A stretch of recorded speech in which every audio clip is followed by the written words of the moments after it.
Hi, I'm so sorry if you've been recently diagnosed with a molar pregnancy, or perhaps you think that you might be experiencing one right now.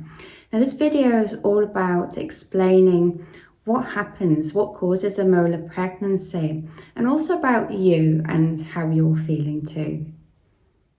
Hi, I'm Vicki from Oh My Mama Body.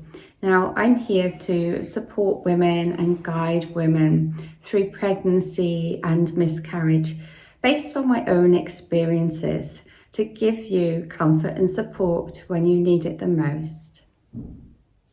If you're new to my channel, thank you so much for coming along and watching my videos.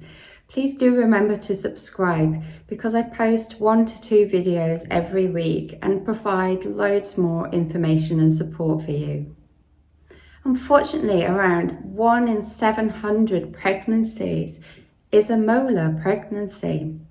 And I think the really hard part is because women do not notice really that their pregnancy is a molar pregnancy, and it will only get picked up on a scan. And a molar pregnancy can never develop into a healthy baby, unfortunately. So what is a molar pregnancy? What happens? Well, sometimes it can happen that a sperm will fertilize what's an empty egg and start reproducing rapidly. Or 2 sperms will fertilize 1 egg. And what happens in the next stage is that the egg will implant itself perfectly fine into the lining of your womb and start growing. But the growth happens at a really exponential rate with cells multiplying rapidly. And the cells don't develop into a normal fetus. They develop really fast into what looks like a bunch of grapes if you do go for a scan. Now, what are the possible warning signs of a molar pregnancy? Well, because the cells are reproducing so fast, then the size of your egg and the cells can really grow very, very fast. And you might notice that your stomach, your lower abdomen, is starting to grow very quickly. And if it's your first pregnancy, then you will be able to see your belly quite quickly, whereas normally in your first pregnancy it does take quite a few weeks for your uterus to start expanding and for there to be a visible bump. So if you do think that your bump is expanding quite rapidly, then it would be worth getting it checked out.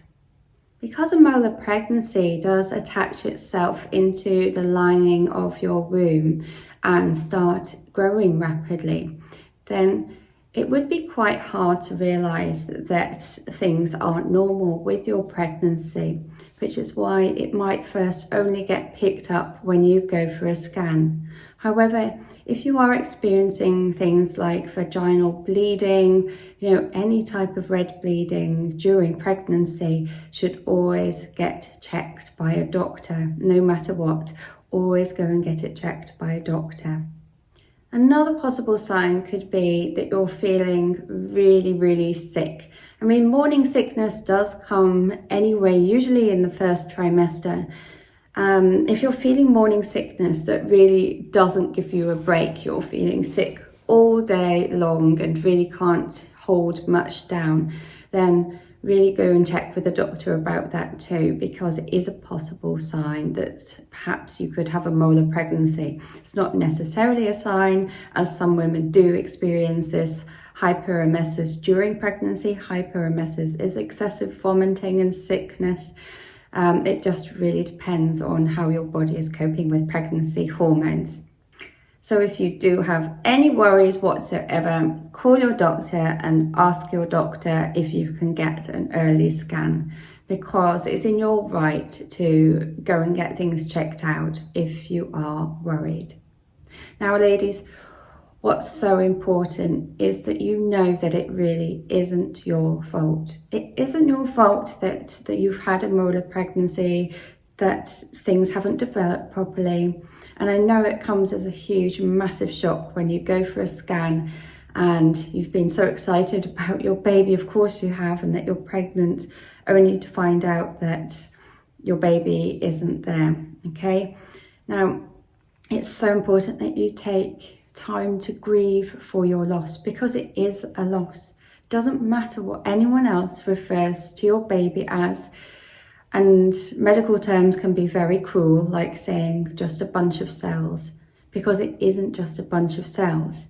It's a whole lot more than that, because your baby was growing. You had a pregnancy inside of you, and that pregnancy was a whole wish and a whole dream, and you've been planning that pregnancy for weeks. You've been planning your baby's life.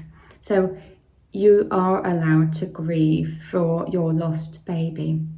You're allowed comfort and support around your loss just as much as any other mother who is lost. Now, I've created a safe space called Healing After Miscarriage Group. It's a Facebook group where I have a whole vault of healing techniques for you to dip in and out of when you need them. So I went through 7 miscarriages myself, and I'm also a healer, a spiritual healer, an energetic healer. And these healing techniques that I learned during my miscarriages really helped me to grow, to grieve, and find my inner strength again. And I help you with these same techniques so that you can grow and feel better about yourself again as well.